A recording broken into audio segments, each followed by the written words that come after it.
திருச்சிற்றம்பலம். அருள் தரும் சிவகாமி அம்மை உடனுரை அருள்மிகு கைலாயநாத பெருமான் திருவடிகள் போற்றி போற்றி. எம்பிரான் பரஞ்சோதி முனிவர் திருவடிகள் போற்றி போற்றி. திருவிளையாடல் புராணத்தினுடைய 174வது பாடல், திருநகரச் சிறப்பினுடைய 84வது பாடல் நம்முடைய சிந்தனைக்கு. தீ வினை அந்தணாளர் சிறார்பயில் தெய்வ வேதம் நாவுரு ஏற்ற கேட்டு கிளிகளோ நவிலும் வேற்று பூவையும் பயின்று புத்தேல் உலகுரை புது மந்தாரக்கா உரை கிளிகட்கு எல்லாம் கசடரப் பயிற்றும் மன்னோ.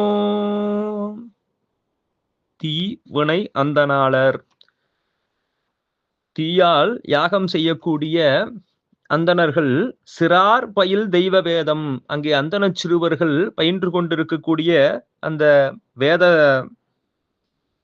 பாடங்கள் நாவுரு ஏற்ற கேட்டு, அவர்கள் மனனமாக சொல்வதற்காக திரும்ப திரும்ப அதை சொல்லிக்கொண்டே இருப்பதை கேட்டு கிளிகளோ நவிலும், அதை கிளிகள் எல்லாம் அவையும் திரும்ப சொல்லும்.